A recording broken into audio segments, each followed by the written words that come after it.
the latest response that's coming from the chairperson of the Adani Group, who's responded to the Supreme Court order, says Satyameva Jayate. We have Swati joining us with that detailed response. Yes, Swati. Absolutely. Kritzwin, like you and Harish highlighted, this is a clean sheet by the top court to the Adani Group. The court has made it absolutely clear that there is no ground to transfer the probe, so it has refused the demand of fresh investigation. This is the first response coming in from Gautam Adani. Let me quickly read out the tweet that he has put out.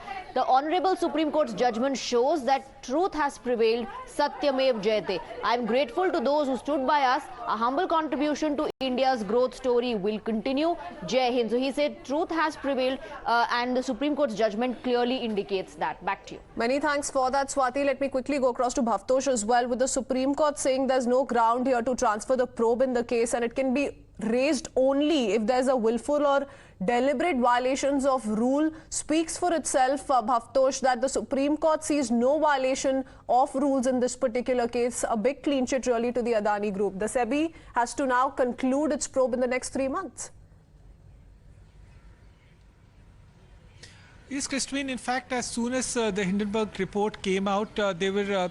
In fact, it was the report was quoted by several media organizations, particularly foreign press, and that was in fact used by the opposition leaders not only to target the business empire of Adani, but also in a way connect Adani with the BJP, claiming that this is a perfect example of crony capitalism. In fact, in the judgment that has been delivered by the Chief Justice's bench, it particularly mentions a very important point that I will like to highlight, is that the newspaper reports cannot be concluded as a credible evidence. Unverified press reports cannot have precedence over a probe by a statutory authority, in this case SEBI, which is a regulatory body.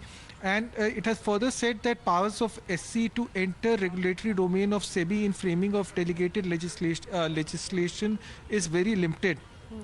It further goes on to say that the reliance on OCCPR, which is a group of journalists, report is rejected, and reliance on a third-party organization report without any verification cannot be relied upon as a proof.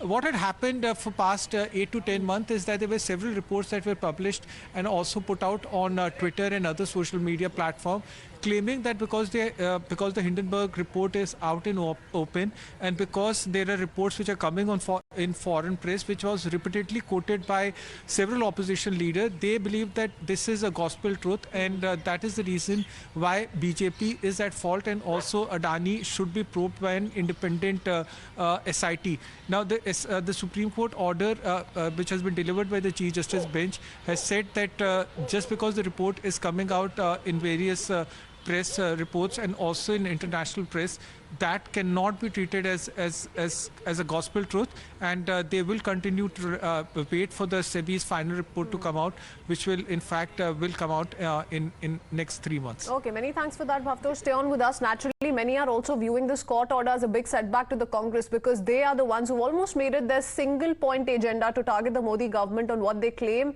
are alleged malpractices by the Adani